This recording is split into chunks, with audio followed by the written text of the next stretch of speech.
Bonjour à tous et à toutes. C'est avec plaisir que je vous accueille à la deuxième journée du colloque que nous avons organisé autour de la question de l'avenir du rail et plus particulièrement des relations entre l'État et le rail. Colloque qui a pour sous-titre « Les transports ferroviaires au prisme de la puissance publique ». C'est la deuxième journée qui s'ouvre aujourd'hui en séance plénière. C'est d'ailleurs la quatrième session plénière qui va débuter. Cette session a pour titre général « Régulation étatique et expérience coopérative ». Et nous avons le privilège d'avoir deux orateurs, Stéphane Delarosa de l'Université de Paris, Est Créteil. Le titre de son intervention, c'est « Les obligations de service public et la mise en concurrence des services ferroviaires conventionnés ». Et puis, contrairement à ce qui est marqué sur le programme, ce n'est pas Nicolas de Bézieux qui prendra la parole, mais Léo Clavurier, qui représente Railcoop. Et le titre de son intervention est le suivant, c'est « Ouverture du marché et services d'intérêt général sont-ils conciliables ?» Donc c'est une question.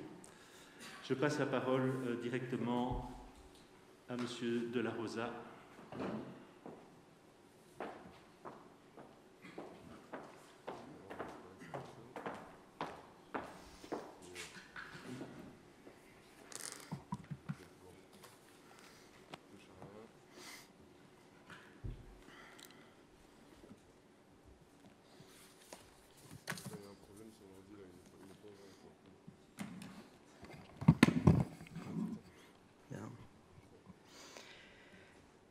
Bien, bonjour à tous. Je me réjouis d'ouvrir cette matinée de travail avec vous dans ce beau colloque de l'association Ferinter.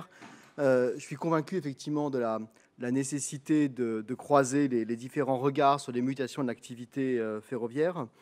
Dans le contexte qui a sûrement été déjà discuté de l'ouverture à la concurrence ferroviaire, il y a souvent des études sous l'angle de l'économie, économie des réseaux, économie industrielle, mais j'ai la conviction qu'il demeure impératif, nécessaire, d'avoir d'autres approches sous l'angle de la sociologie, sous l'angle de la géographie, sous l'angle de l'histoire, sous l'angle du droit en ce qui me concerne, pour comprendre l'ensemble de ces évolutions. Et c'est très heureux que l'association qui porte ce projet de colloque puisse ainsi développer une vision pluridisciplinaire du sujet. Alors, sur la question qui m'a été demandée de traiter à titre introductif, les obligations de service public et la mise en concurrence des services ferroviaires conventionnés, il me paraît d'abord nécessaire de souligner la nécessité d'avoir une vision transversale d'un point de vue juridique de l'activité ferroviaire. À la question qui m'est parfois posée de savoir s'il existe un droit ferroviaire, un droit unique, homogène ferroviaire, je serais tenté de dire qu'on a eu, il y a longtemps, un corpus juridique qui était homogène, avec un corps de règles plutôt administratives, du moins en France et en Belgique, rattaché au ministère des Transports, mais que désormais, notamment sous l'influence de l'ouverture à la concurrence, la compréhension des activités ferroviaires nécessite d'avoir ce qu'on peut appeler une vision à 360 degrés du droit, dans la mesure où l'activité ferroviaire mobilise en même temps le droit des transports, donc le régime du contrat de transport, mobilise aussi le droit des collectivités territoriales, mobilise aussi le droit des marchés publics, l'attribution des marchés, des concessions, c'est aussi le droit ferroviaire, mobilise également le droit administratif des biens, la question du régime du domaine, domanialité publique, domanialité privée, et mobilise également, par exemple, le droit international, par exemple, la question des règles de convention COTIF, conventions relatives aux transports ferroviaires internationaux qui régissent les contrats d'activité ferroviaire internationale et transfrontalière. Mais au-delà de cette vision globale, et ce sera peut-être le sens de mon propos aujourd'hui, le point le plus topique de ces dernières années porte, me semble-t-il, sur l'évolution et la redéfinition de notions structurantes, telles que notamment la notion de service public.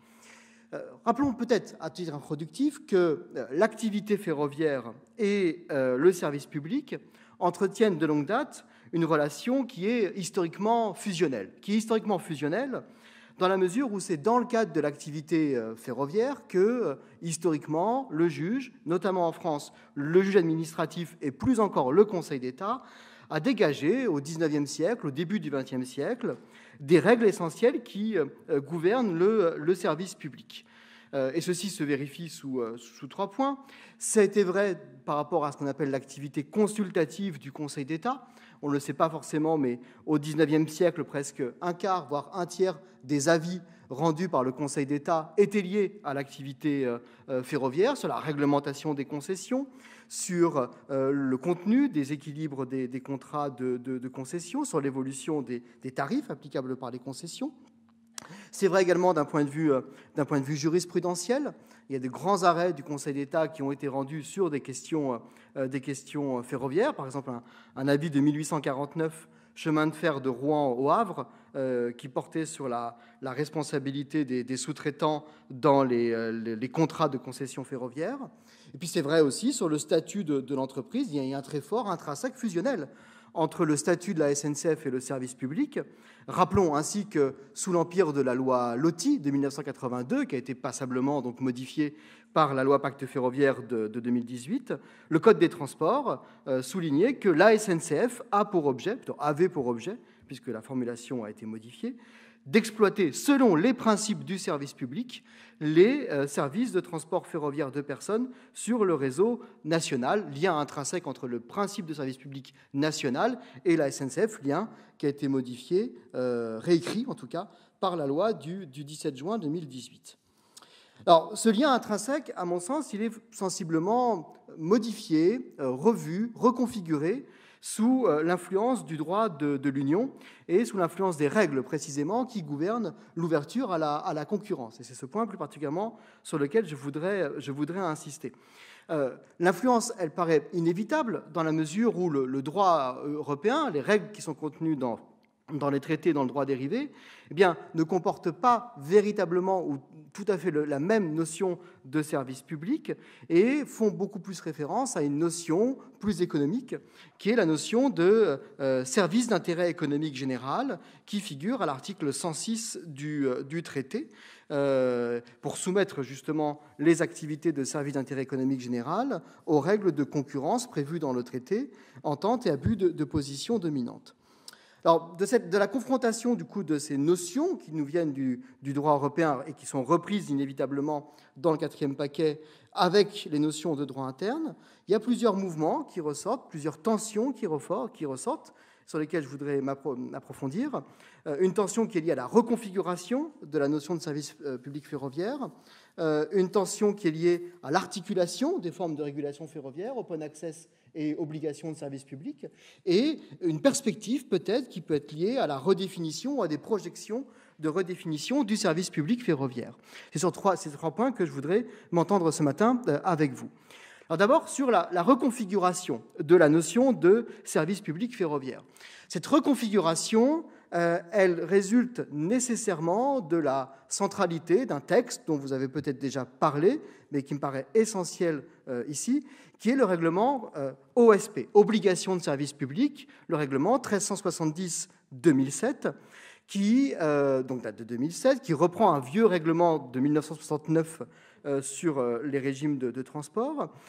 Règlement qui a un intitulé qui est un peu un faux ami, puisque le règlement parle d'obligation de service public, mais l'obligation de service public telle que l'entend le règlement européen n'est pas tout à fait la même ou n'est pas parfaitement la même que la notion de service public telle qu'elle est entendue dans les droits nationaux, notamment parce qu'on a dans les droits nationaux une double dimension de critères organiques et matériels qu'on ne trouve pas forcément dans la dimension européenne. Alors, que nous dit ce règlement OSP 1370-2007 ? D'abord, le règlement OSP, ça a été un des nœuds du 4e paquet, effectivement, pose le principe de l'attribution concurrentielle des contrats de service public. L'idée, effectivement, c'est que les contrats par lesquels les autorités de transport, en France notamment les autorités d'exploitation de liaisons TER, mais aussi les trains d'équilibre du territoire, doivent en principe être attribués par voie concurrentielle, par voie d'appel d'offres. Une dérogation a longtemps persisté jusqu'au 4e paquet ferroviaire qui était de permettre l'attribution directe par dérogation uniquement pour le ferroviaire, mais justement le propre du 4e paquet d'avoir fait sauter cette exception, cette dérogation à l'attribution de la concurrence. Et le 4e paquet a donc généralisé, en révisant le règlement OSP, le principe de l'attribution concurrentielle, donc à partir de 2024 pour les contrats donc, sous obligation de service public. Le cœur effectivement du règlement est de considérer qu'un contrat attribué par voie d'appel d'offres doit être conclu entre un soumissionnaire, un opérateur ferroviaire et une autorité organisatrice de transport. Et ce contrat présente, selon le règlement, un certain nombre de spécificités. Il doit clairement énoncer, identifier ce qu'on appelle les obligations de service public. Je reviendrai sur le contenu de ces obligations dans un instant. Il doit justifier l'ampleur des droits exclusifs, de sorte de monopole temporaire dont va bénéficier l'entreprise dans le cadre du règlement. Le règlement également, c'est important, identifie ce qu'on appelle la compensation de services publics, à savoir le régime financier de la collectivité qui va compenser les charges de services publics. C'est un point qui est important, parce que la compensation de services publics obéit à un régime très spécifique. Ce n'est pas une aide d'État, d'un point de vue juridique, c'est une compensation de services publics qui obéit à un régime très spécifique que la Cour de justice a dessiné à partir de 2003 dans un arrêt fondateur, qui est l'arrêt Altmark. La difficulté, ou pas, en tout cas un des points intéressants du règlement OSP, tient en fait d'une part que le règlement est assez flou, ou du moins très peu précis, sur le contenu des obligations de service public, à savoir qu'on renvoie clairement à l'autorité qui contracte le soin de définir ce qu'elle entend par obligation de service public.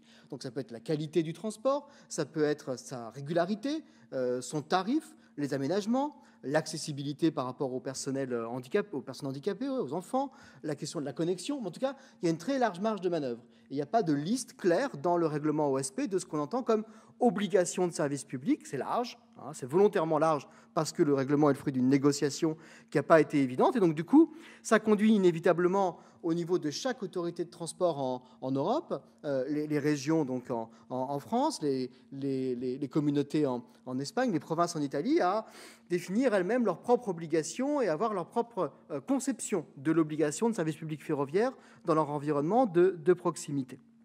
Et puis, un deuxième point qui paraît important dans ce règlement OSP, c'est la question de l'attribution concurrentielle.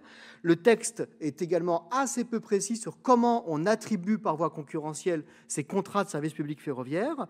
Le choix qui a été fait dans la plupart des États est d'aligner le régime des contrats OSP sur le régime des contrats de concession en général, des contrats de concession, pas des contrats de concession ferroviaire. Et en France, par exemple, l'attribution des contrats repose sur à la fois le code de la commande publique qui régit les contrats de concession et également sur le code des transports. Il y a donc une sorte de dualité de base juridique à ces contrats de services publics ferroviaires.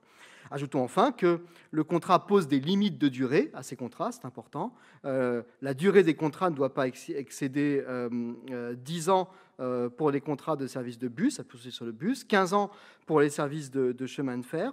On a dans certains cas une durée qui peut aller au-delà de 15 ans, dans des montages un peu compliqués, ce qui peut maximum conduire à des contrats qui vont jusqu'à 18 ans. Je crois qu'il y a des avis de marché en région Grand Est, en France, qui ont ces durées. Donc ça enserre dans une durée le contrat, ce qui pose une autre question, j'en parlerai dans un instant, qui est celle de l'exécution, de l'équilibre du contrat en cours d'exécution. Alors, ce règlement OSP, donc, il vient un peu bouleverser les catégories nationales, puisque, encore une fois, on introduit un concept qui n'avait pas tout à fait de l'équivalent dans les droits nationaux. Et surtout, ce règlement OSP, eh bien, il est à l'origine d'un contentieux qui lui est propre, qui lui est spécifique devant les juges internes, mais surtout devant la Cour de justice. La Cour de justice, forcément, est compétente pour en connaître. C'est un règlement européen. Elle est donc saisie assez fréquemment et de plus en plus fréquemment de renvois préjudiciels relatifs à l'interprétation du règlement OSP. Et dans sa jurisprudence, la Cour considère que ce règlement, selon le terme consacré, c'est une lex specialis.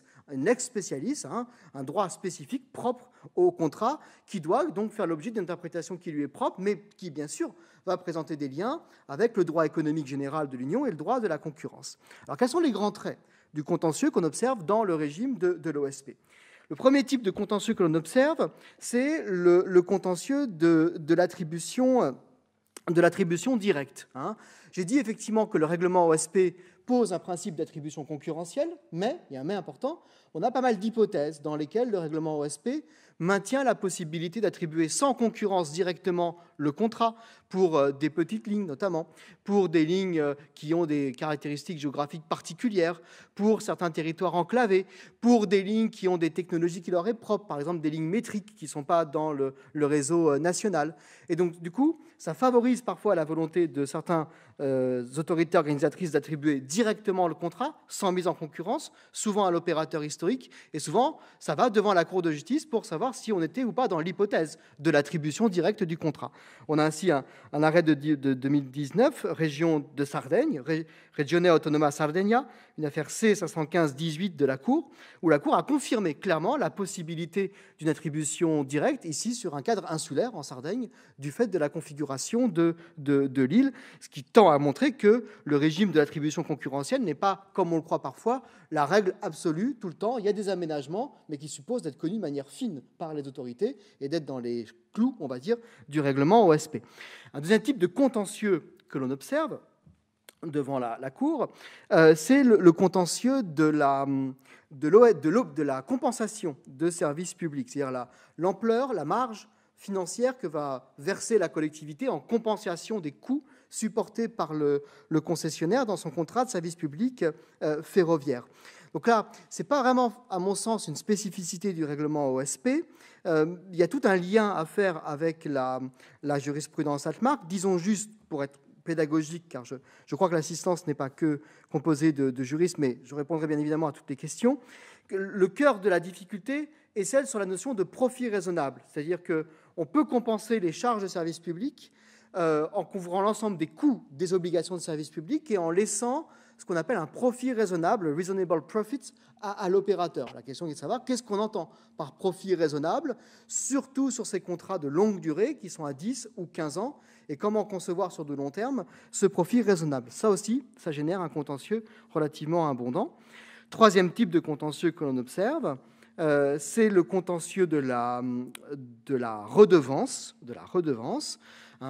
qui combine ici le règlement OSP et les règles générales d'accès au réseau. Là, il faut avoir une vision peut-être plus générale. C'est-à-dire qu'à côté du règlement OSP, les règles européennes posent aussi des règles de calcul de la redevance, comment je calcule ma redevance ferroviaire, la redevance sillon. Il y a la logique générale de dire que la redevance se calcule au coût directement imputable à l'exploitation du service. On calcule la redevance au coût directement imputable à l'exploitation du service, mais ce terme est tellement général, tellement flou aussi, qu'il génère beaucoup de pratiques différentes des régulateurs, notamment sur les majorations. L'idée qu'en plus du coût directement imputable au service, on puisse avoir ce qu'on appelle des majorations sur des segments de marché. Je peux calculer, en plus du coût imputable, des majorations liées à un segment de marché spécifique, à une desserte spécifique, qui peut être conventionnée, qui peut être en open access, parce qu'il y a des questions de saturation, parce qu'il y a des problèmes de fréquentation. Et donc, on a tout un contentieux qui commence à se développer de la majoration. Et récemment, la Cour a rendu un arrêt LAT-RAI-NET le 3 septembre dernier, une affaire très intéressante dans laquelle la Cour a considéré que même dans le cadre des conventions OSP, c'est-à-dire que même en présence d'une ligne exploitée par un opérateur sous convention d'obligation de service public, l'objectif effectivement de réduction de la redevance, ou plutôt d'amélioration du système de la redevance pour rendre le système ferroviaire plus compétitif s'applique, et que donc il y a aussi une obligation de régulateur à concevoir la tarification de la redevance, y compris sur les segments conventionnés, soumis à obligation de service public, dans un sens qui va dans le sens de l'attractivité du ferroviaire.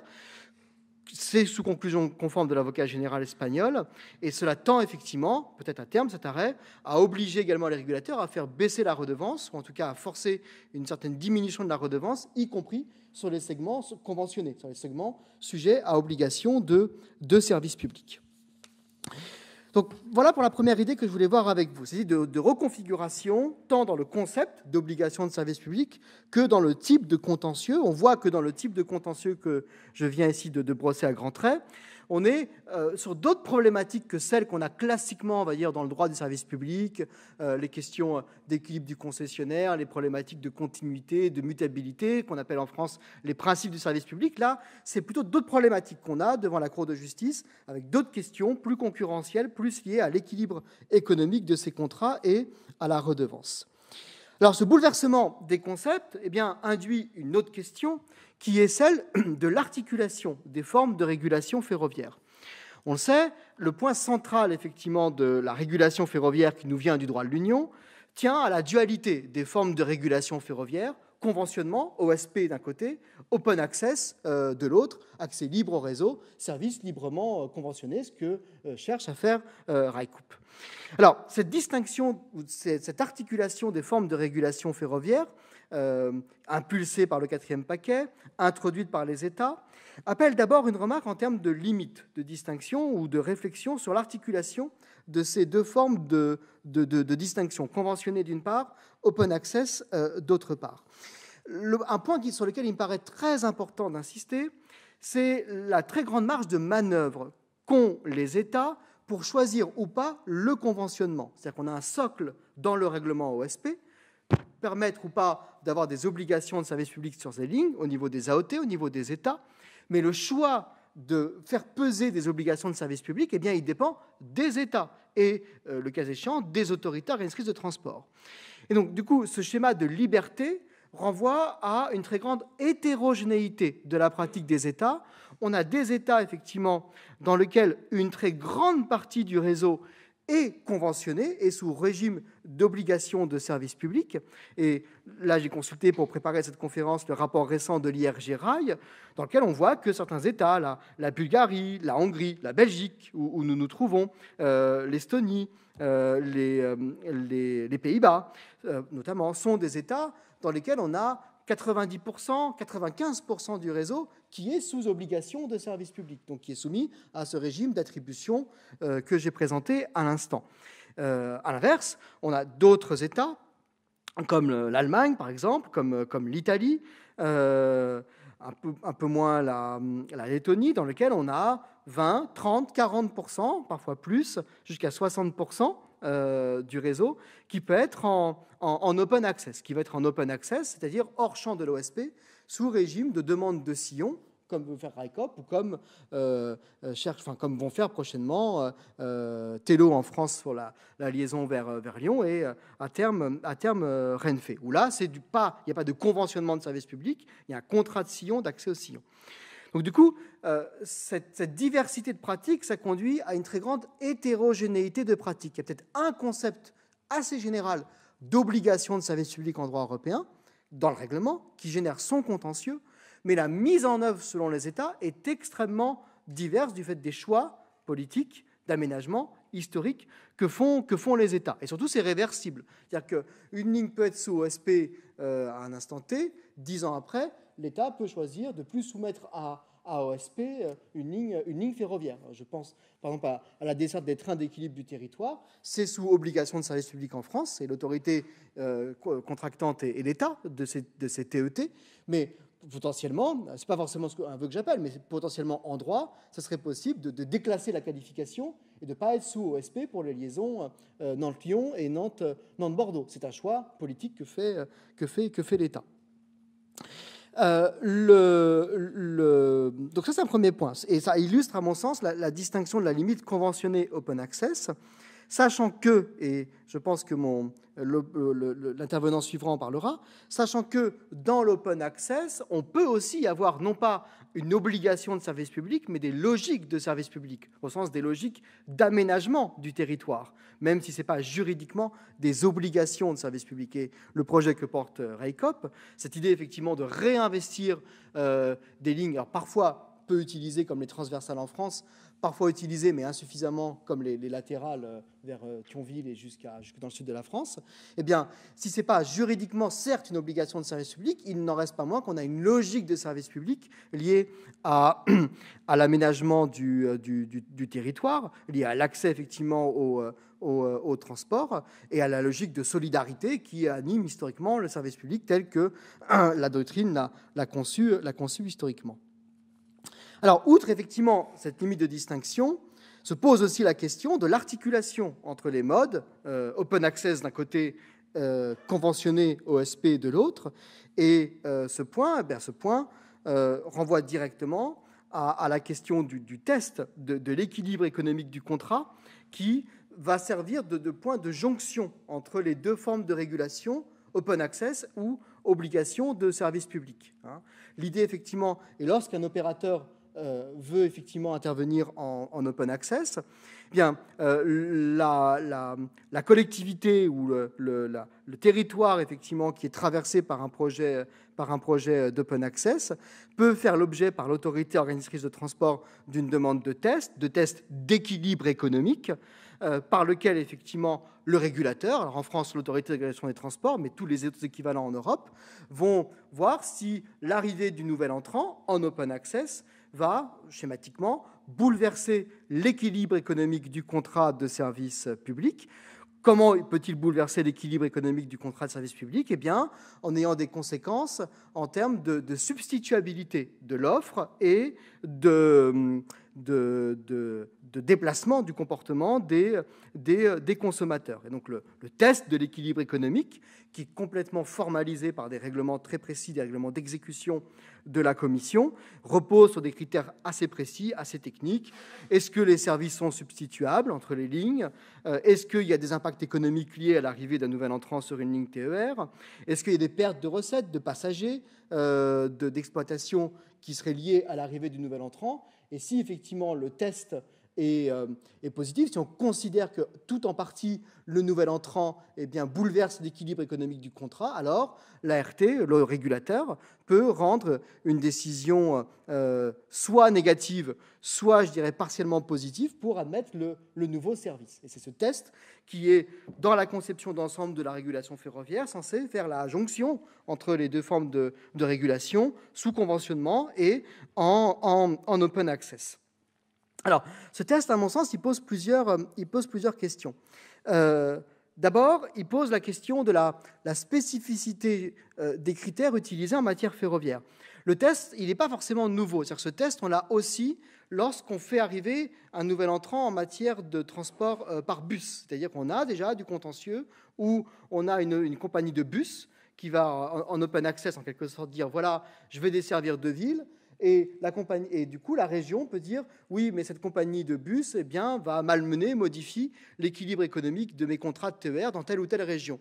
Et donc, on a déjà effectivement une pratique du test, mais pas entre le rail, entre l'arrivée d'un entrant par bus et par autocar et l'équilibre du contrat de TER. Et sur ce fondement, on a eu effectivement des décisions de l'ART en France, des arrêts du Conseil d'État qui ont, dans certains cas, mais très à la marge, validé effectivement des décisions de refus d'admission en raison de bouleversements. Ce test en matière ferroviaire, maintenant il y a 5-6 ans, été utilisé lorsqu'on a eu l'arrivée de Tello en région PACA, où l'arrivée de Tello sur la desserte Marseille, Toulon, Nice bouleversait l'équilibre de conventionnement TER qui maintenant est à Transdev. Mais à l'époque, on avait demandé un test d'équilibre économique et l'ART, la RAFER à l'époque, avait conclu, et le Conseil d'État avait suivi, que l'équilibre économique n'était pas modifié. Mais désormais, ce test a vocation à prospérer avec l'arrivée d'opérateurs comme Railcoop, effectivement, avec effectivement l'arrivée d'opérateurs, alors je ne sais pas s'ils vont venir en France, je crois qu'ils ont déporté, c'est Flixtrain notamment, qui veulent faire certaines dessertes, notamment je crois sur Paris-Bruxelles via Maubeuge. Mais au-delà effectivement de la pratique, je pense qu'il y a plusieurs questions qui se posent dans son test. D'abord, est-ce que ce test permet-il vraiment de préserver le service public? Le test permet de préserver l'équilibre économique du contrat de service public, donc la recette, l'équilibre économique sur 10 ans, 15 ans, qu'a pensé la collectivité, et donc protège les droits du concessionnaire sous 10 ans. Mais tout dépend, je dirais, du nouvel entrant. Si effectivement le nouvel entrant est un opérateur type Rijkoop, qui a aussi une logique d'aménagement du territoire, à mon sens, c'est équilibre de contrat de service public contre logique de service public aussi qui peuvent s'opposer. Moi, je pense qu'il y a une certaine logique de service public dans ce que fait Rijkoop, et donc on oppose dans ce test des logiques, et je pense que la solution n'est pas si évidente si on a un opérateur type coopératif sur des lignes un peu nouveaux ou à régénérer qui est utilisé. Par contre, si l'opérateur est un opérateur qui fait du TGV, qui entre deux liaisons TER casse les prix et fait effectivement du masse, du chiffre, oui, on peut remettre en cause l'équilibre économique du contrat. Donc l'équilibre, il n'est pas la logique de ce test, la finalité de ce test, à mon avis, elle n'est pas évidente. S'agit-il de protéger le contrat? S'agit-il de protéger le service public? S'agit-il de protéger la rente sur un contrat? S'agit-il d'éviter les nouveaux entrants? Tout dépend de la pratique, tout dépend des contextes. Mais ça montre en tout état de cause qu'on est ici en présence d'une technique d'articulation qui peut avoir des finalités différentes selon les régulateurs. Alors pour conclure, je crois qu'il me manque peu de temps, c'était les points sur la réinvention du service public ferroviaire. Juste trois idées sur lesquelles je voudrais conclure. Il y a certainement des chamboulements qui ont été introduits par le droit européen, par le règlement OSP, mais ces chamboulements, à mon sens, n'empêchent pas de réfléchir ou de poser des jalons pour une réinvention ou des nouvelles bases au service public ferroviaire dans une perspective plus large. Et il y a ici 3 idées que je voudrais développer avec vous. D'abord, il me semble que l'usage des textes européens permet d'expérimenter des nouveaux champs, par exemple, la question d'obligation de service public transnational. L'idée, effectivement, qu'on peut poser des obligations de service public sur des contrats transfrontières entre plusieurs autorités et qu'on peut conventionner sur des dessertes TER, effectivement, sur les zones frontalières. C'est en partie le cas, d'ores et déjà, en Suisse, avec effectivement l'opérateur Lemanis, où on a une sorte de joint venture qui lie effectivement la SNCF, les collectivités, le canton et les chemins de fer suisses sur une exploitation intégrée d'un territoire. Ce type de montage, c'est un peu nouveau, mais je pense qu'on peut le dupliquer à différents territoires et aux différents points de frontières des pays en Europe. Deuxième point qui me paraît intéressant, c'est qu'on peut, sous l'empire effectivement des règles européennes, avoir ce qu'on appelle des montages in-house. Ce n'est pas forcément toujours su, mais les textes européens, contrairement à ce qu'on peut penser, permettent une certaine flexibilité pour avoir des sociétés dans lesquelles on peut avoir des capitaux également publics qui vont avoir des opérateurs, plus que dans le schéma normal des marchés publics, ce qu'on appelle le montage in-house en droit des contrats. Ces montages, ils sont possibles, des sortes de sociétés d'économie, c'est-à-dire de transport. C'est possible, mais uniquement justement en matière ferroviaire, du fait de la lex spécialiste du règlement. C'est quelque chose qui est encore assez peu investi, on peut y réfléchir, mais ça peut donner un terrain, je pense, à une sorte d'économie mixte ferroviaire. Enfin, sur du plus long terme, mais ça reste là vraiment hypothétique, on a une base juridique dans le traité, mais qui est longtemps restée symbolique, qui est l'article 14 du TFUE, qui permet effectivement à l'Union européenne de légiférer par voie législative sur les principes de base des services d'intérêt économique général, d'avoir une sorte de texte général sur les règles des sièges, leurs principes, leur fonctionnement, l'article 14. Cet article 14, il reste assez symbolique. Il y a eu pas mal de résolutions du Parlement européen là-dessus, mais pas d'usage en droit positif. Mais à terme, espérons, peut-on envisager, à la faveur peut-être d'évolutions progressistes, une combinaison de cet article 14 avec une révision du règlement OSP dans le sens d'un renforcement et d'une plus grande précision sur les obligations de service public ferroviaire. La voie est en tout cas potentiellement ouverte et elle mérite d'être investie. Voilà les points que je voulais vous partager avec vous ce matin. Merci à tous.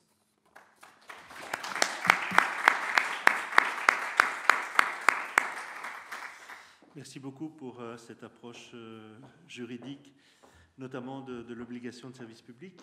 Je vais passer maintenant la parole à Léo Clavurier, qui va nous faire part d'une expérience qui, à l'échelle de la Belgique, je pense, est tout à fait originale.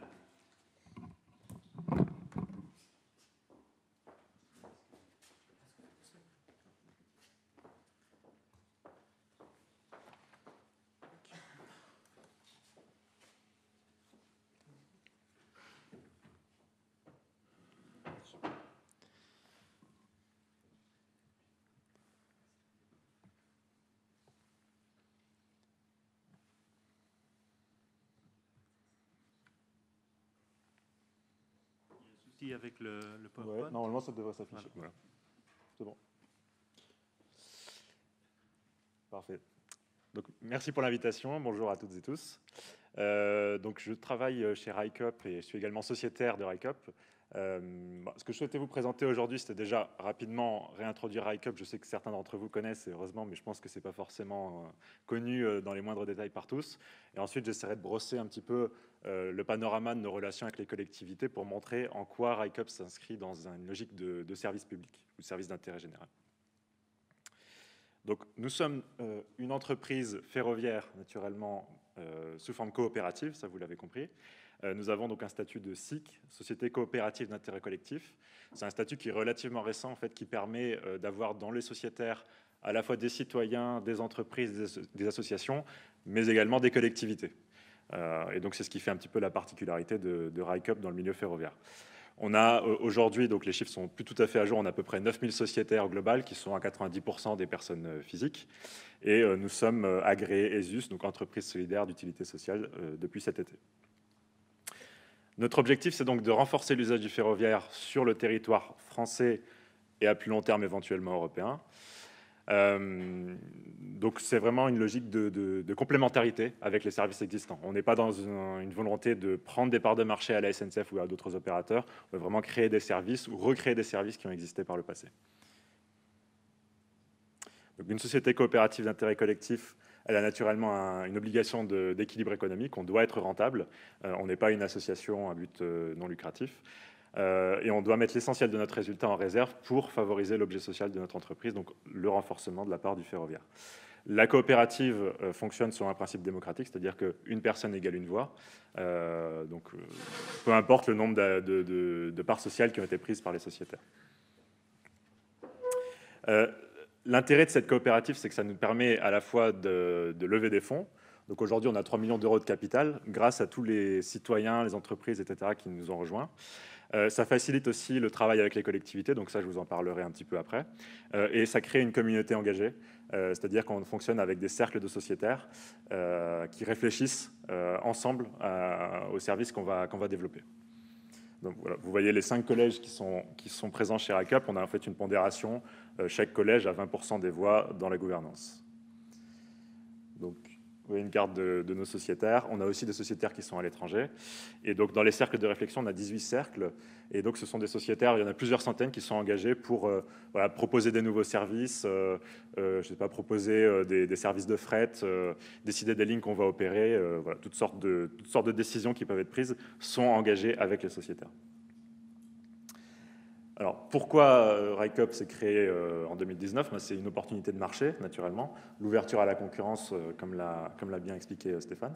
Donc, on se positionne uniquement sur les services librement organisés et non pas sur les délégations de services publics. Ça, c'est vraiment un positionnement qui est très clair aujourd'hui. Et comme on voit que les Français cherchent à utiliser des modes de transport plus écologiques, on a vraiment cette intention d'aller sur des lignes où le car, la voiture, éventuellement l'avion ont des parts modales assez élevées pour pouvoir favoriser ce report modal. On s'est aussi allié avec d'autres coopératives pour favoriser le développement des coopératives dans l'économie. Des services librement organisés, donc ça c'est que j'ai. Il y a de l'écho, je pense. Je sais pas si...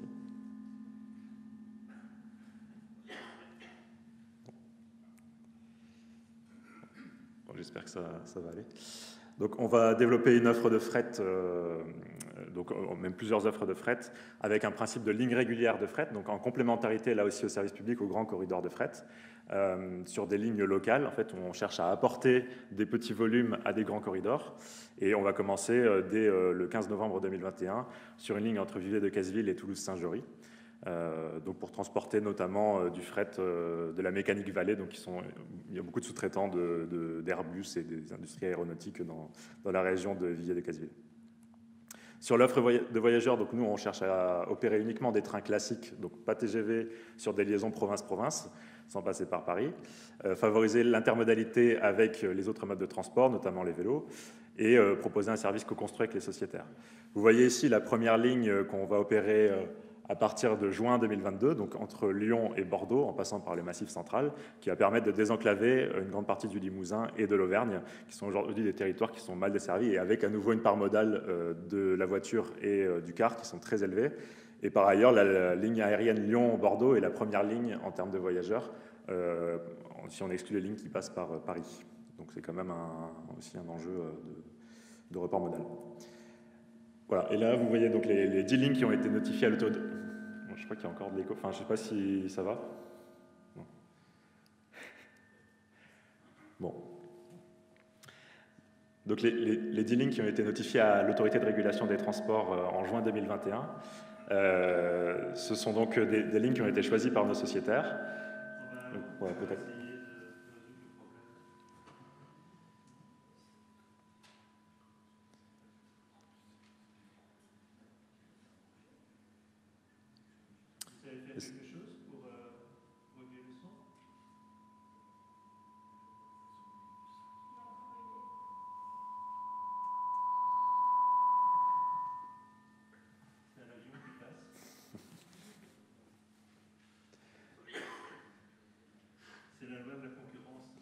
Ouais, c'est ça. C'est la SNCF qui règle le son ici, j'ai l'impression. Donc, on est... Moi, j'ai parlé d'un avion. C'est bon? Merci. Voilà, donc les 10 lignes qu'on souhaite opérer dans les futures années, donc on n'a pas encore d'échéancier précis, mais ce sont uniquement des lignes qui n'existent pas telles quelles aujourd'hui et qui sont des lignes transversales. Voilà. Donc on pourra y revenir si vous le souhaitez pour avoir plus de détails. On souhaite également développer une offre de voyageurs de nuit, mais ça viendra aussi dans les prochaines années, puisque c'est un petit peu plus compliqué. Voilà, puis pareil, on peut en rediscuter si vous voulez. Donc ça, c'est l'essentiel de ma présentation sur RICUP en soi. Et maintenant, j'aimerais développer quelques éléments un peu de compréhension sur notre positionnement en tant que service d'intérêt général. Donc voilà, nous on a vraiment une philosophie qui s'approche du service public, puisque comme je vous l'ai dit, on cherche à se positionner en complémentarité des services existants offerts par la SNCF et par d'autres opérateurs. Mais on reste quand même un opérateur d'open access, c'est-à-dire qu'on ne va pas chercher de délégation de service public, on ne va pas chercher de subvention de la part des acteurs publics, ce qui n'empêche pas qu'on ait une forte dépendance aux acteurs publics. Et là, je vais vous dresser un panorama des différents types d'acteurs qu'on peut rencontrer. Et vous verrez que finalement, un service comme le nôtre en open access, ça reste un service soutenu par la puissance publique et ce n'est pas un service purement privé dans le sens le plus classique du terme. Donc, je vais commencer par les collectivités et leurs groupements. Donc, les collectivités qui sont naturellement les plus engagées dans ce domaine, ce sont les conseils régionaux, puisqu'elles ont la compétence des délégations de services publics des TER. Donc évidemment, elles ont un fort intérêt au développement d'un service public, que ce soit public ou un service open access ferroviaire. Ici, on a plusieurs exemples. On a le premier exemple qui concerne la région Bourgogne-Franche-Comté. Donc il faut savoir que, si je reprends la carte que je vous ai montrée tout à l'heure, on a plusieurs lignes qui passent par la région Bourgogne-Franche-Comté avec un risque de concurrence en fait, aux TER existants. Si je prends la ligne qui va de Thionville jusqu'à Saint-Étienne, vous voyez qu'elle passe par Dijon, elle passe par Beaune, par Chalon-sur-Saône, Mâcon, Villefranche et Lyon. Et ça, ce sont des liaisons qui sont opérées déjà par des TER de la région Bourgogne-Franche-Comté.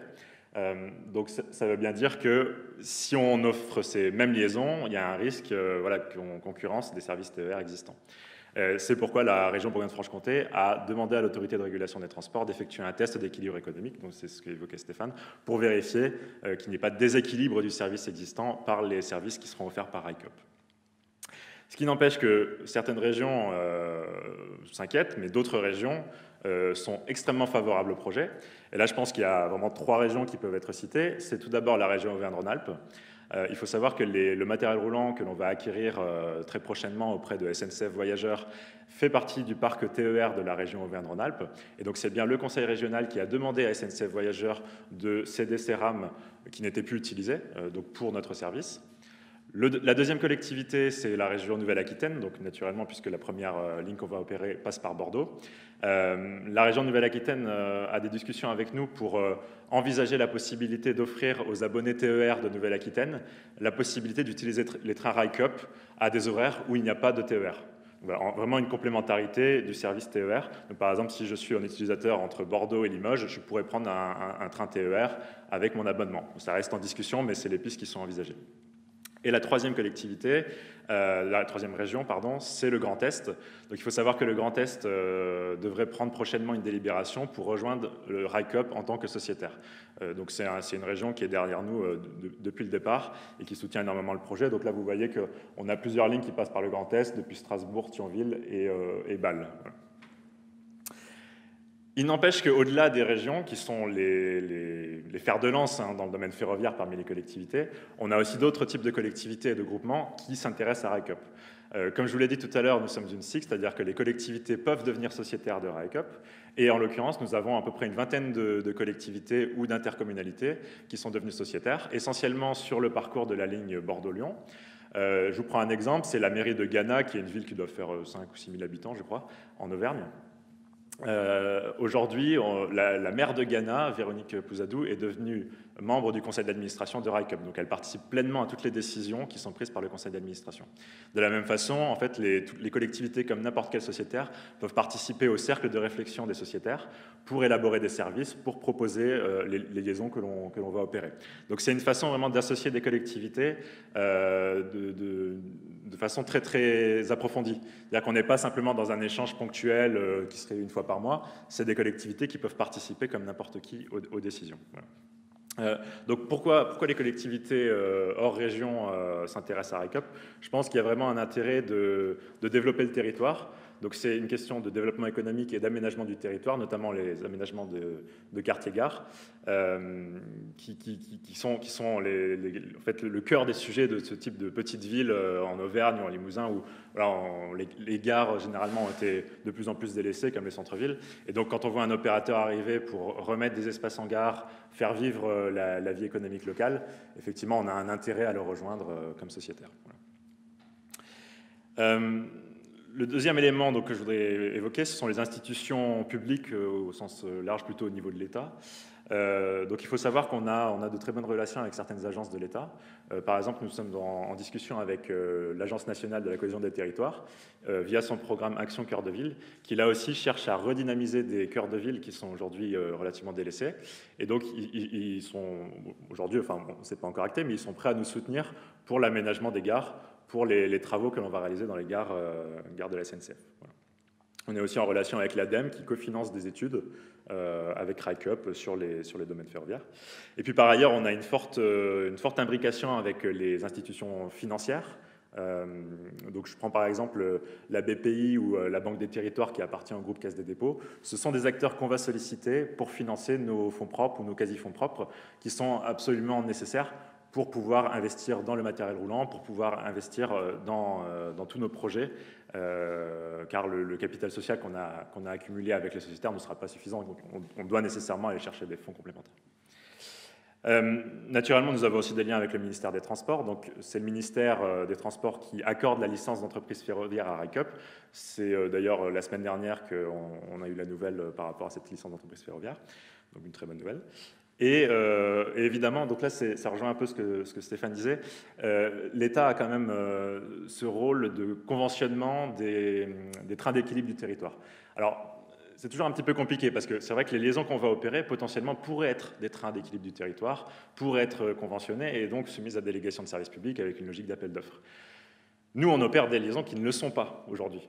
Rien ne dit que demain, l'État ne puisse pas se dire bon, bah, Lyon-Bordeaux, voilà, je considère que c'est d'intérêt public, et donc je le passe sans conventionner. Et là, il y aura une vraie question, à savoir, est-ce que nous, on va devoir laisser la ligne?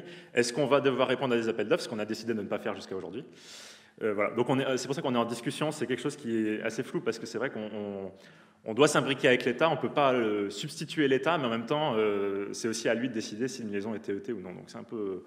Là, il y a vraiment des enjeux. Je pense que dans les années à venir, il y aura peut-être des évolutions. Et enfin, donc, on est naturellement dépendant de toutes les structures du domaine ferroviaire qui sont sous l'égide de l'État.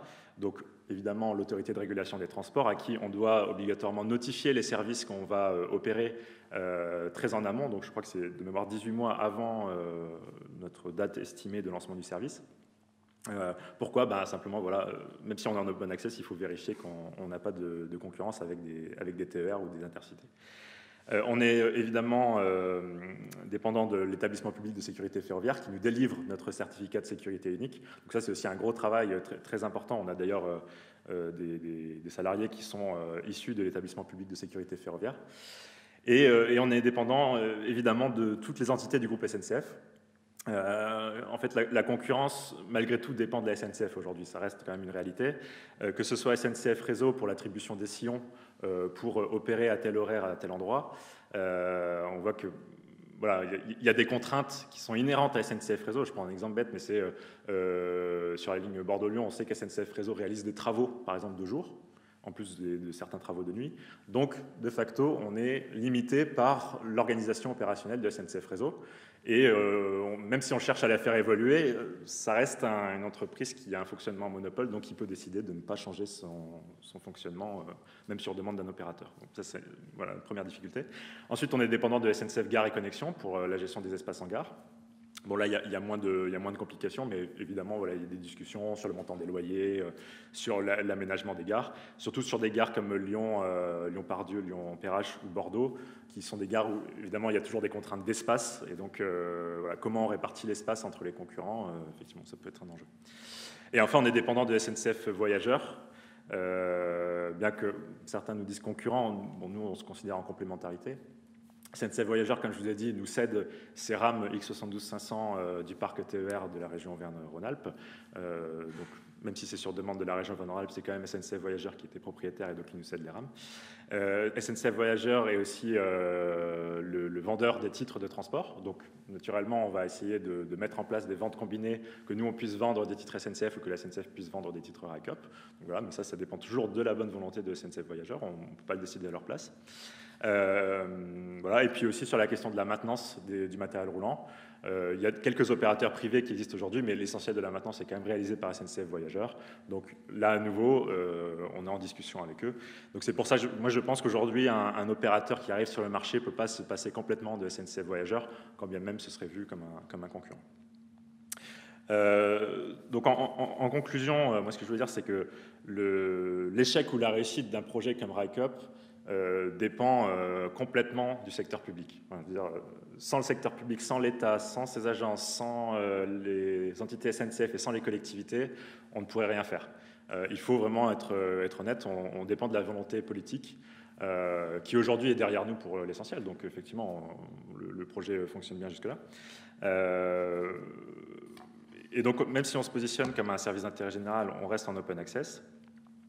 Ce qui n'empêche que, je crois, et là c'est vraiment le point fondamental, c'est que nous on expérimente aussi le système coopératif dans le monde ferroviaire. C'est quelque chose de très nouveau finalement. Alors, je ne sais pas, peut-être que ça existait il y a très longtemps, mais aujourd'hui on n'a pas d'exemple, d'autres exemples à part, je sais qu'on a une coopérative aux Pays-Bas qui s'est lancée pour le train de nuit, mais c'est quelque chose qui commence. Et en fait on voit qu'il y a, enfin je crois d'ailleurs que c'est quelqu'un de la SNCF qui nous a dit, vous êtes vu comme un ovni, c'est-à-dire que vous êtes coopératif dans le monde ferroviaire qui n'a pas de coopérative, donc on ne sait pas ce que vous êtes. Vous êtes un concurrent, en même temps vous êtes complémentaire, vous êtes coopératif.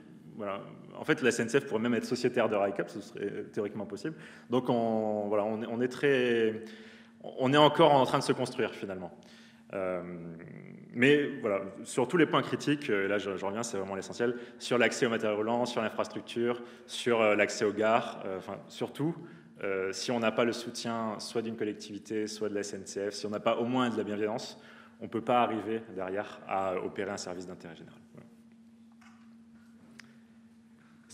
Merci. Stéphane, je ne sais pas si tu voulais... Pardon.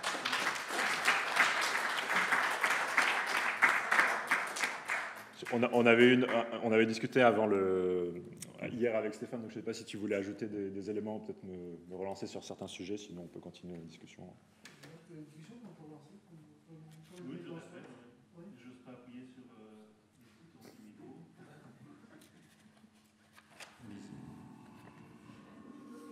Non, on nous parler comme ça, je pense qu'on nous entend bien. Non, ce que je trouvais intéressant, non?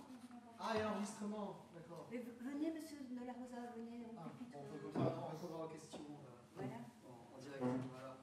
Donc, ce que je trouvais intéressant dans RICOP, c'était justement les logiques de service public, effectivement, qui qui se concilient en fait effectivement, parce que ce que tu as dit effectivement, c'est que c'est pas juridiquement du service public au sens où on entend la jurisprudence ou le code des transports, effectivement, mais on est clairement dans la logique classique d'aménagement du service public, avec même l'idée de continuité territoriale qui a été un peu désertée et qui est réhabilitée par ERACOP en fait. Voilà. Mais effectivement, le cas que tu montrais de la région Bourgogne, Franche-Comté, est intéressant. C'est-à-dire que la question est de voir comment réagiront les régions si votre projet marche, que je souhaite, s'il y a de la fréquentation. Est-ce qu'elles chercheront à continuer votre développement? Est-ce qu'elles voudront préserver leur contrat de service public qui peut-être aura été conclu il y a 5 ans et qui aura encore 10 ans d'existence devant lui, sauf si c'est un contrat de 15 ans par exemple? Ça, effectivement, c'est une question de positionnement qui est intéressant. Donc là, il y aura un choix politique à faire de l'État et des exécutifs régionaux. Tu vois, je vois la carte en bas où vous projetez une desserte Marseille-Annecy. Mettons qu'ils mettent en concurrence la liaison qu'on appelle des Alpes qui va vers Briançon. Quel sera le choix de la collectivité? Préserver son contrat? Favoriser votre arrivée? Là, il y a un choix d'arbitrage politique qui me paraît intéressant. D'autant plus que, comme vous le voyez, sur toutes les liaisons qu'on va opérer, je ne pense pas dire de bêtises, il n'y a aucune liaison qui soit purement infrarégionale. Donc, sur une liaison comme Thionville-Saint-Étienne, je vous disais, la région Grand Est est très favorable au projet, la région Auvergne-Rhône-Alpes aussi, et c'est peut-être plus la région Bourgogne-Franche-Comté qui a des inquiétudes.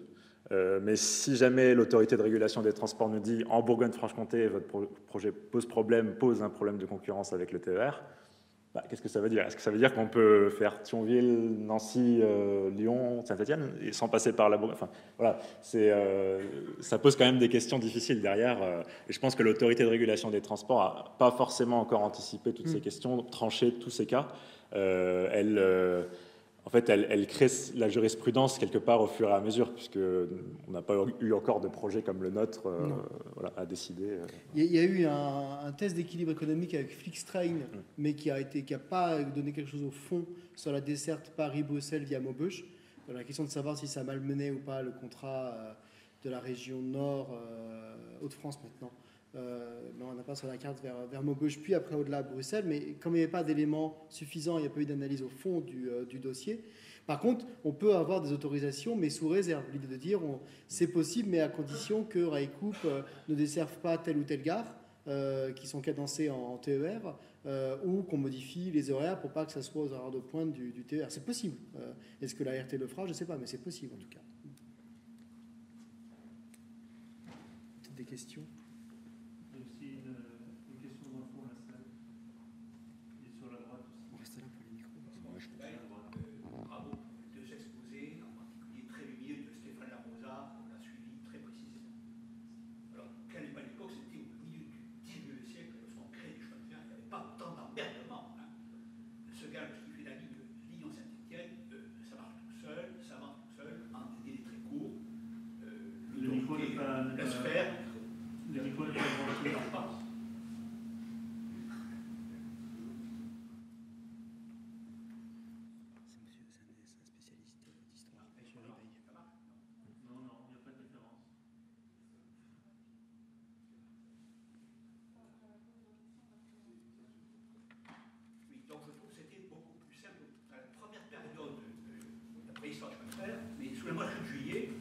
Des concessions sous le régime concurrentiel. Et on n'hésitait pas à mettre en adjudication la durée de la concession. Donc ça allait jusqu'à des concessions octroyées plus d'une quinzaine d'années.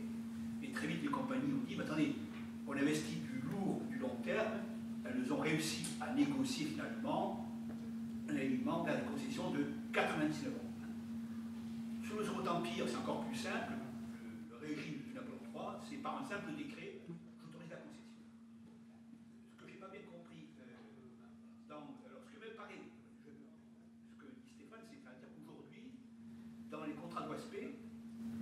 C'est 15 ans. Alors, il me semble voir venir l'objection de l'opérateur de dire en 15 ans, je n'ai pas le temps d'investir sur du moyen long terme de modernisation. Autrement dit, je vais améliorer, mais ce ne sera pas moi qui en tirerai des bénéfices. Tout vient, alors 10 ans, 15 ans, je ne sais plus, 20 ans, quel est derrière ces 15 ans, ça paraît très très court. Les compagnies, historiquement, au pourrait hurler en disant on n'a pas le temps d'investir dans le long terme, qui est un peu leur vocation, de moderniser. Et du coup, du côté de RICOP, je n'ai pas bien compris, au fond, vous êtes en fonctionnement pour combien de temps actuellement? Les règles du jeu, un temps déterminé ou il y a une date limite qui vous met en... Voilà.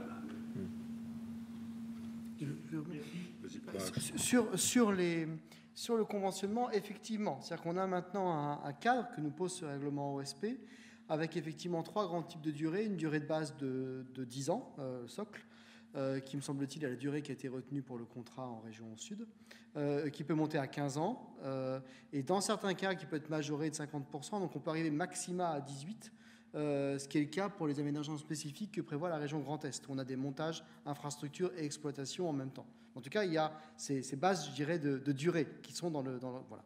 Donc les contrats de concession doivent refléter cela. Alors après, est-ce qu'on peut aller au-delà? Ça pose une autre question, mais qui n'est pas complètement résolue par le règlement, même très peu, qui est celle de la modification des contrats en cours d'exécution. Voilà. S'il y a effectivement un événement, soit une nouvelle desserte, soit une extension de ligne, soit des nouveaux besoins, alors il faut effectivement que le contrat comporte des clauses de modification en cours d'exécution. Voilà. Sauf que ces clauses, là, elles sont calquées non pas sur le règlement OSP, mais sur les textes européens, toujours relatifs aux marchés publics et aux concessions. Donc c'est les directives 2014-24 et 2014-23, qui prévoient effectivement des hypothèses de modification en cas de besoins complémentaires, en cas de prestations complémentaires, en cas de circonstances imprévues, sachant que ces hypothèses elles-mêmes, et c'est en ça que c'est un peu compliqué, ne correspondent pas tout à fait aux hypothèses qui ont été construites de longue date dans la jurisprudence, dans les contrats de service public sur l'imprévision, ces notions-là. Ce n'est pas tout à fait la même chose, c'est encore d'autres notions. En revanche, ce qui est certain, c'est qu'on ne pourra pas, en droit, à ma connaissance, avoir d'allongement substantiel de la durée de ces contrats. C'est-à-dire qu'on pourrait avoir des allongements qui correspondent à la compensation de coûts qui pourraient être investis en cours d'exécution, mais à la marge. Mais en revanche, ces extensions ne peuvent pas modifier l'équilibre général du contrat, ce que disent les textes. Donc, hormis peut-être des extensions à 1 an, 2, à la rigueur, et encore, en tout cas, d'un point de vue strictement juridique, ça me paraît compliqué d'avoir des concessions en l'état du droit, du nouveau droit, qui dépassent ces durées. Donc, ça suppose nécessairement d'anticiper vraiment à l'avance le ficelage financier, d'être au clair sur la compensation, d'être au clair sur les modifications en cours d'exécution et sur la part de la compensation selon la fréquentation de la ligne. On est vraiment au cœur de la notion de risque d'exploitation, qui est au cœur de la notion de concession. Alors pour RICOP, par contre, comme il n'y a pas de contrat, on n'est pas dans ce schéma-là. Donc RICOP, en fait, vous avez un contrat de sillon, vous sollicitez des contrats de sillon, vous pouvez, je pense, solliciter des contrats sur plusieurs années dans le système cadre, mais potentiellement, vous n'êtes pas inséré dans des contraintes de délai. Ça dépend de l'exploitation et des résultats, en fait. Oui, tout à fait. Bon, sur RICOP, en fait, on est dépendant de toutes les hypothèses des marchés. Donc, l'évolution des sillons, la capacité aussi en matériel roulant.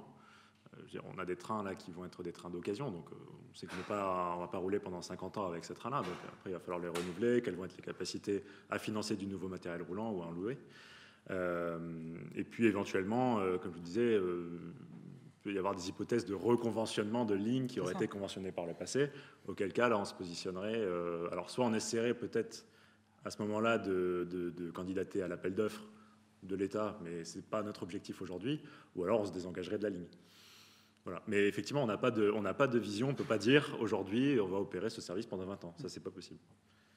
Oui, comme dira Stéphane, c'est très bien que les concessions, dans les compétitions du siècle, ont tenu des rallonges majeures plusieurs décennies, comme c'était autoroutière, tenues dans des concessions de courte durée, qui ont toujours négocié et réussi à avoir des rallonges colossales, non pas marginales.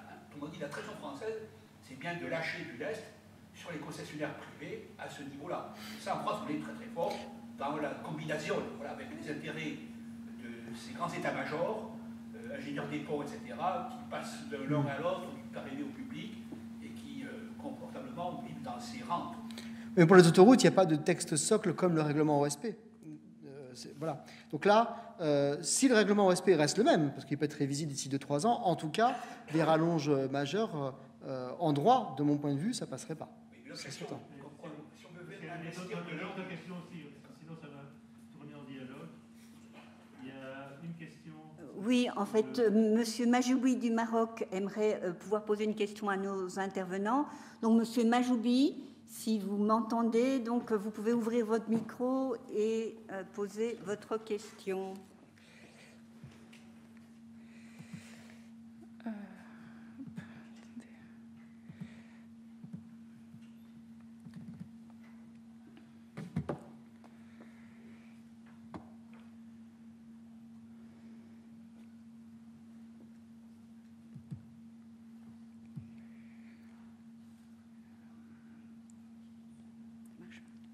Juste 2 secondes.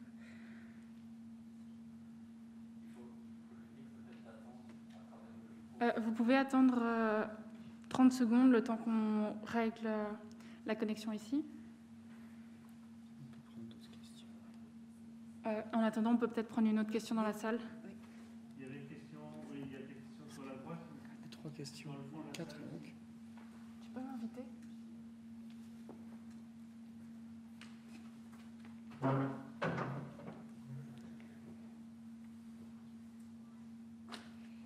avez un micro.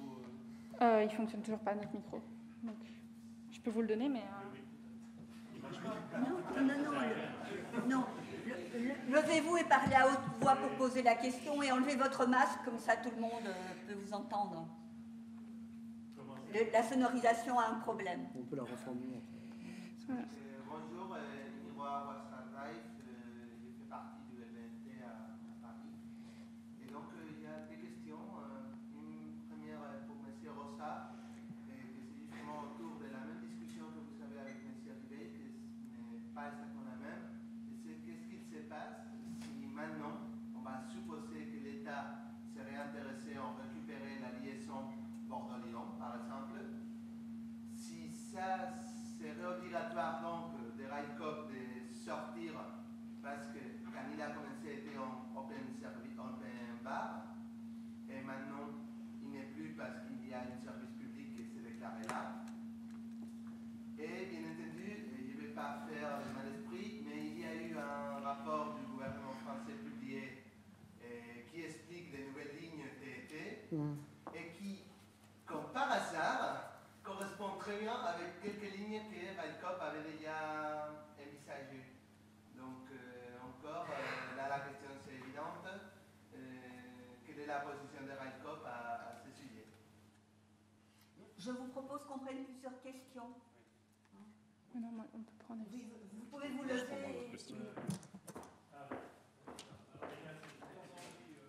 L'université Gustave Eiffel, laboratoire de mobilité de transport. J'avais une question à propos de la commercialisation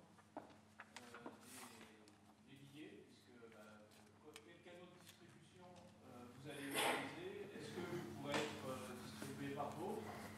Et comment organiserez-vous la continuité avec des services existants, notamment TER, si vous avez des accords avec les régions, ou des services nationaux? Est-ce qu'on pourra avoir des billets combinés? Ça, il me semble que c'est assez fondamental pour que vous puissiez vous développer. Une autre question? Vous pouvez vous lever et parler. Arnaud Passalat-Poix, École d'urbanisme de Paris, laboratoire Lab Urbain. Moi, je m'interrogeais un peu sur les relations entre Railcoop et le monde extérieur au ferroviaire, à savoir que, il me semble que votre projet dépend beaucoup de savoir si on va taper sur l'avion et la voiture. Et du coup, est-ce que vos relations avec tout ce qui est service public ne seraient pas vers un service public, une vision environnementale du service public qui est de se dire qu'il faut réduire en fait ce qui est polluant et forcer au report modal que vous suscitez uniquement par la création de lignes mais qui risque de se faire uniquement sur le sur les autres. Merci. Une autre question dans la salle, Madame Le Rouge? Oui. Monsieur Reb. Bonjour, Laurent Bonneau, gérant fondateur de Scontexois cabinet de conseil. J'ai une question trois petites questions pour le professeur Rossa. Est-ce que les partenariats publics-privés dans le ferroviaire ont généré des contentieux ou un contentieux spécifique concernant le contentieux de compensation du service public? Est-ce que les coûts d'investissement, ou dans quelle mesure les coûts d'investissement peuvent être pris en compte? Est-ce que des cas se sont posés? Je sais qu'il y a eu des cas au moment, enfin à l'époque où le Royaume-Uni faisait partie de l'Union européenne, concernant la ligne entre le tunnel sous la Manche et des discussions à ce sujet. Concernant les tests de validité économique,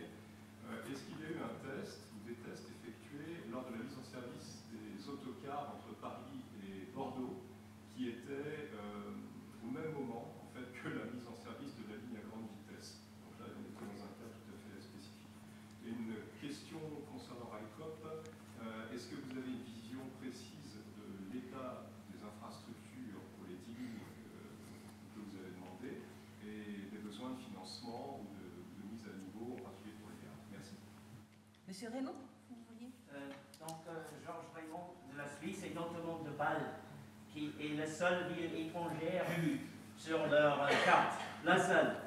Et en plus, n'est pas dans l'Union européenne, et j'y habite. Alors, je voulais juste savoir si il y a une raison particulière qu'on peut donner pour le choix de la seule ville de Bâle comme ville étrangère au Pays. Madame Leroux, je pense.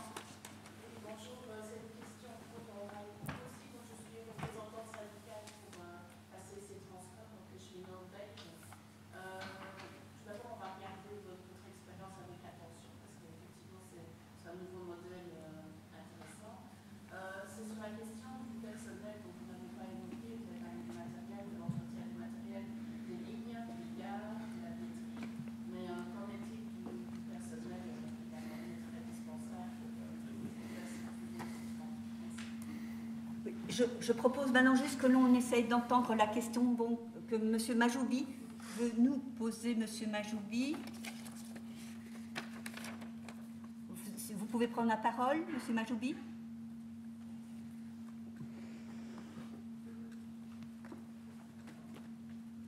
Ça ne va pas.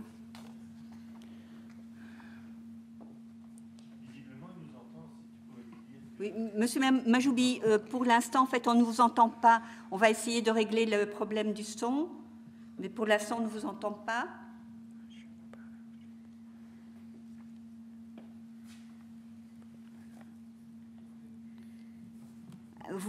Pouvez-vous encore prendre la parole? On va voir si ça passe. Non, malheureusement, vraiment désolé. On va devoir faire l'impasse cette fois-ci sur votre intervention. Nous sommes vraiment désolés, mais on ne parvient pas à capter le son. Il peut passer en chat, oui. Il peut poser en chat. Vous pouvez, oui, posez votre question au niveau du chat alors. Il est en train d'écrire. Et donc, vous nous envoyez votre question et en attendant, nos intervenants vont déjà répondre à des questions posées dans la salle. Oui, tu commences. Vas-y. Juste pour savoir, on a combien de temps là? Parce que je ne sais pas. Très peu, en fait, essayez de condenser. Je vous propose de condenser votre réponse parce qu'il y a la pause café et je veux dire, les discussions informelles peuvent continuer aussi à ce moment-là. Ok, ça marche. Oui. Donc, alors, je vais prendre les points dans l'ordre qui ont été évoqués. Donc, il y avait d'abord la question du rapport sur les TET qui a été présenté par l'État assez récemment. Alors, effectivement, il y a beaucoup de lignes qui sont proposées dans ce rapport, qui ont été proposées aussi par ICOP, donc par les sociétaires. Hein, je reviens à ce point-là. C'est vraiment les sociétaires qui ont décidé des lignes qu'on allait retenir. Pour nous, c'est une excellente nouvelle, c'est-à-dire que aujourd'hui, on n'est pas certain de pouvoir effectuer toutes les lignes là d'ici 5 ans. Donc, voilà. On est vraiment dans une logique où on se dit il faut renforcer la part modale du ferroviaire. Si c'est nous qui le faisons, on est forcément très heureux, mais si la SNCF prend en charge une partie de ce renforcement de la part modale, il n'y a aucun problème. Enfin, on est vraiment dans cette complémentarité. Donc notre position là-dessus, elle est extrêmement claire. Ou si c'est un autre acteur, il n'y a pas de, on ne va pas s'y opposer. Voilà. Sur la question de la commercialisation des titres de transport, alors effectivement, c'est un enjeu crucial. Là, effectivement, je n'ai pas voulu entrer trop dans les détails. Nous, ce qu'on souhaite faire, c'est commercialiser déjà nos titres de transport en propre, que ce soit via Internet, mais aussi via des agences dans les gares. Donc c'est pour ça que je vous parlais de l'aménagement des gares. On va avoir des guichets dans toutes les gares de la liaison Lyon-Bordeaux dans la carte que je vous ai montrée. Et puis par ailleurs, on cherche à avoir des partenariats. Donc là, on est en train de monter des partenariats un petit peu innovants, je dirais, avec... on réfléchit avec des tiers-lieux, par exemple, avec des autocaristes qui voudraient faire de l'intermodalité autocar-train. Voilà, ça peut être ce genre de choses. Et évidemment, on cherche à s'appuyer sur toutes les plateformes qui existent déjà. Donc, à la fois les plateformes de la SNCF, mais là, à nouveau, ça dépend de la volonté de la SNCF de vendre ses billets, enfin de vendre ICOP sur ces plateformes, et inversement aussi pour nous de vendre les billets de la SNCF sur notre plateforme. Et puis avec des acteurs privés, donc aujourd'hui c'est essentiellement Trainline, mais il pourrait y en avoir d'autres. Voilà. Mais effectivement, dans le ferroviaire, je pense que c'est vraiment essentiel d'avoir un parcours fluide pour le voyageur. On ne peut pas se permettre de dire vous allez prendre votre billet ICOP à la gare et puis ensuite arriver à Lyon, il va falloir retourner au guichet pour acheter un autre billet. Ça risque vraiment d'engendrer des pertes de trafic qui seraient un peu dommageables. Voilà. Je pense que vous pouvez lire la question que vous envoie. Oui, Monsieur Majoubi. Alors, Comment gérer votre relation avec le personnel de la SNCF Réseau, notamment les agents de la CCR commande centralisée du réseau en cas de conflit de sillon? Donc je vais répondre à cette question directement. Pour le personnel cheminot des autres opérateurs qui bénéficient de la gratuité du transport à bord des trains, y a-t-il des accords ou conventions leur permettant de transporter à bas prix? Donc la relation avec le personnel de SNCF Réseau, bon après ça c'est très opérationnel là-dessus, je pourrais pas dire exactement, je sais pas exactement quel type de réponse est attendu, mais nous en fait on a un document de référence du réseau qui est établi par SNCF Réseau auquel on se conforme comme n'importe quel opérateur. Donc là-dessus, voilà, je vois pas forcément le problème. Mais effectivement, il y a toujours le risque de, voilà, s'il y a un train en retard, comment sont gérés les conflits d'usage. Mais ça, il y a des règles très claires dans le document de référence du réseau en fonction du type de train, en fonction de la vitesse des trains, etc. Donc nous, on va rien inventer, hein, on va vraiment se plier aux règles de SNCF Réseau. La question de la gratuité du transport, alors ça effectivement c'est un enjeu, mais c'est quelque chose qui n'est pas encore négocié. Il faut savoir que RICOP est représenté à l'Union des transporteurs publics, qui est donc comment on appelle ça, donc la fédération des transporteurs publics qui est en charge de la négociation de la convention collective de la branche ferroviaire au niveau national.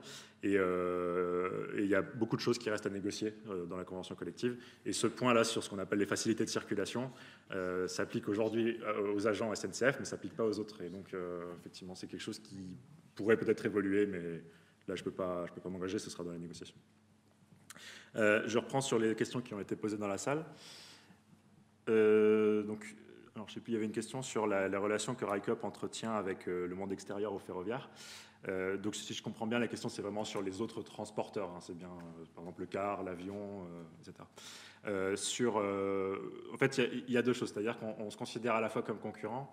On a quand même un objectif de faire du report modal, donc du report modal des modes routiers et aériens vers le train. Mais on ne peut pas ignorer qu'il y a un besoin de complémentarité aussi. Le train ne va jamais amener tout le monde devant sa maison. Donc on travaille aussi avec des autocaristes. On a par exemple un autocariste qui est sociétaire de RICOP.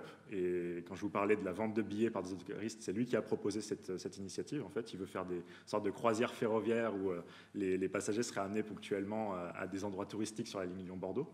Donc voilà, typiquement, ça c'est le genre de choses qu'on peut faire. Et puis par ailleurs, il faut savoir, donc, dans le monde coopératif, on a aussi d'autres acteurs des mobilités. Je peux en citer deux qui sont ceux avec lesquels on travaille le plus. C'est MobiCup, qui est une plateforme de covoiturage, voilà, qui pourrait permettre de faire du covoiturage pour le dernier kilomètre une fois arrivé à la gare. Et puis par ailleurs, on a Cities, qui est une plateforme d'autopartage, donc avec des véhicules qui sont disposés dans des villes. Sur la liaison Lyon-Bordeaux, il y en a très peu, donc ce sera peut-être sur d'autres liaisons essentiellement. Voilà. Mais effectivement, on ne peut pas être seul, le train ne se suffit pas à lui-même. Et puis j'ajouterais aussi qu'on cherche à favoriser l'intermodalité avec le vélo par l'aménagement des gares et par l'aménagement des rames, avec également une tarification qui serait facilitée pour le transport de vélo. Voilà. Alors, l'état des infrastructures sur les 10 lignes, alors, bon, je ne connais pas en détail, hein, je suis désolé, mais effectivement, on sait qu'à certains endroits, on a des infrastructures qui sont en mauvais état. Donc, il se peut qu'on ait des ralentissements. Voilà, c'est toujours un peu dommageable puisque ça ralentit les temps de parcours, donc la compétitivité du train. On n'a pas de notion aujourd'hui de ce que ça coûterait. Enfin, on n'en est pas là. Donc, on va faire cet exercice plus tard. Par contre, ce qu'on sait, c'est que là, je crois que c'est la LOM, si je ne dis pas de bêtises, nous permettrait théoriquement d'avoir des contrats avec SNCF Réseau pour assurer un meilleur niveau de maintenance de certaines lignes. Donc c'est quelque chose qu'on pourrait discuter avec SNCF Réseau, ce n'est pas le cas aujourd'hui, mais c'est un dispositif qui nous permettrait peut-être de favoriser des travaux sur une certaine portion qui nous intéresserait. La question sur Bâle, en fait, nous, à long terme, on a vocation à aller dans les gares frontières. Bon, je reprends toujours le même exemple, mais la liaison entre Thionville et Saint-Étienne a vocation tout à fait à aller jusqu'au Luxembourg. C'est de la continuité logique. Donc, pourquoi Bâle est présent dans cette carte et pas les autres? Bon, je ne sais pas, c'est les sociétaires qui ont choisi, mais voilà, il n'y a pas vraiment de raison particulière. Simplement, en fait, il faut savoir qu'il y a des difficultés techniques quand même majeures pour aller à l'étranger quand on est une petite entreprise qui commence. Nous, on va avoir un certificat de sécurité délivré par le PSF pour la France. Donc, on ne pourra pas aller à l'étranger comme ça. On aura des matériels roulants homologués pour la France qui sont ils ne sont pas forcément homologués aussi à l'étranger. Le personnel n'est pas forcément formé pour aller à l'étranger. Voilà. Enfin, les contraintes sont multiples et on a justement un cercle de sociétaires qui s'appelle le Cercle Europe et qui réfléchit à ces questions, essaie de voir quels sont les pays dans lesquels on pourrait aller le plus facilement. Donc, par exemple, le Luxembourg semble plus facile que l'Espagne, par exemple. Donc voilà, c'est des choses sur lesquelles on travaille également. Et enfin, la question du personnel. Donc la question essentielle, effectivement, je n'en ai pas parlé tout à l'heure. Aujourd'hui, donc, on va lancer une ligne de fret le 15 novembre 2021. Il y a des agents qui sont en train d'être recrutés donc, pour la conduite, les agents de quai, pour le chargement des marchandises, etc. Et on va faire la même chose quand on lancera en juin 2022 la ligne Bordeaux-Lyon.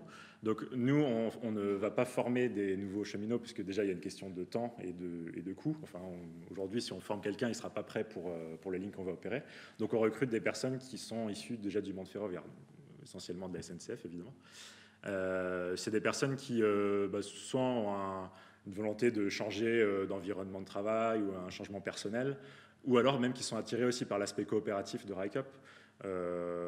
Voilà, évidemment, à la SNCF, on n'a pas cette logique d'implication des sociétaires, etc., puisque ce n'est pas une coopérative, c'est un groupe beaucoup plus gros. Voilà. Alors, il faut savoir aussi, parce que j'ai bien compris que vous êtes représentant du personnel, c'est aussi une question importante. On va avoir on a déjà en fait des discussions avec les principaux syndicats de la SNCF. Avec l'UNSA et la CFDT, il n'y a pas de souci, on a des bonnes discussions. Évidemment, c'est avec les syndicats de la CGT et de Sudrail, c'est un peu plus compliqué. Enfin, on a des discussions quand même, hein. Mais c'est juste que comme par défaut, ils sont vraiment contre l'ouverture à la concurrence, ils n'acceptent pas vraiment qu'un opérateur futile coopératif et en complémentarité du service public apparaissent sur le réseau. Donc, après, ça, c'est une question de positionnement. Nous, on ne cherche pas à exclure les syndicats du tout. En fait, justement, les salariés sont inclus via les instances coopératives, mais on aura aussi très prochainement un CSE pour les négociations avec les syndicats. Donc, il n'y a pas de question là-dessus. Je te laisse continuer. Oui, je vais répondre, parce que le temps passe rapidement aux questions qui m'ont été posées. Et je remercie les personnes. Sur l'articulation obligation de service public, conventionnement des TET, risque d'éviction quelque part de RICUP, la question elle est vraiment peu évidente parce que, à ma connaissance, dans les textes, il n'y a rien qui règle la question, c'est-à-dire ce basculement open access vers OSP d'un coup. Donc, elle ne peut être résolue qu'au regard de certains raisonnements généraux. À mon avis, ce qui pourrait ici s'appliquer, mais ça ne m'engage que moi, c'est le principe de confiance légitime, tel qu'on l'entend en droit, cette idée selon laquelle, effectivement, l'autorité publique ne peut pas bouleverser de manière immédiate, sans préavis, une situation sur laquelle un opérateur a investi durablement. Donc, dans l'hypothèse où RICUP, effectivement, aurait, par exemple, un contrat de sillon, un contrat cadre sur plusieurs années, que 6 mois après, on dit tiens, on conventionne et c'est fini. Là, je pense que le principe de confiance légitime pourrait jouer pour s'opposer. Mais ce n'est pas raisonnement général. Ce n'est pas dans les textes qu'on trouve l'articulation entre les deux formes, mais ça pourra peut-être un jour se poser. Oui. Sur la question des partenariats publics-privés, c'est une question intéressante, mais qu'on trouve, me semble-t-il, essentiellement dans la problématique récente des montages intégrés, c'est-à-dire dans la problématique où on confie à un opérateur et la gestion du réseau, son amélioration, sa modernisation, et en même temps le fait qu'il exploite la ligne. Et c'est des montages intégrés que permet justement l'article 172 de la LOM en France, et qui ont été repris dans le décret Petite Ligne, et qui correspondent en fait techniquement à des exceptions au champ d'application de la directive 2012-34, dite espace ferroviaire. Alors dans ce schéma-là, oui, on peut imaginer des montages de partenariats publics-privés, notamment sous la forme de ce qu'on appelle des CMOP, des sociétés d'économie mixte à opération unique, à savoir des entités dans lesquelles on pourra avoir et des capitaux publics et des capitaux privés, avec une spécificité propre au CMOP, suivant laquelle on peut avoir une participation privée qui est majoritaire à la différence du régime général des sociétés d'économie mixte. Ce régime des CEMOP, il a été envisagé, alors je ne sais pas s'il est encore mis en œuvre, mais il a été envisagé pour la régénération d'une ligne entre Auch et Agen, me semble-t-il. Voilà. Et potentiellement, je crois que des collectivités y réfléchissent. Il me semble que la région Grand Est a monté une sorte de CEMOP de projet sur ces montages intégrés. C'est une forme de partenariat public-privé, en tout cas. Sur la question du test de l'équilibre économique par rapport à Bordeaux, alors là, la question, à mon sens, ne se pose pas vraiment, puisque le TGV... enfin, oui, j'ai parlé un peu vite. Le TGV Paris-Bordeaux, effectivement, peut malmener des dessertes TER, mais en tout cas, au fond, il n'y a pas eu de test. Voilà, pour répondre directement à la question, il n'y a pas eu de test. Il y a eu des tests en région Pays de la Loire par rapport au bus. Il y a eu des tests en région PACA. Mais il n'y a pas eu de test, j'en suis certain, par rapport à l'arrivée de la ligne grande vitesse Paris-Bordeaux. Voilà, par rapport aux questions qui m'étaient soumises. Merci. Je vous propose de poursuivre la discussion autour d'une tasse de café. Juste un petit mot concernant la suite du programme. Donc, après la pause café, le colloque se poursuit sous la forme d'ateliers. 3 ateliers en parallèle. Les locaux dans lesquels ces ateliers se déroulent sont tous dans ce bâtiment-ci. Ils sont soit au 12e étage, soit au 15e étage.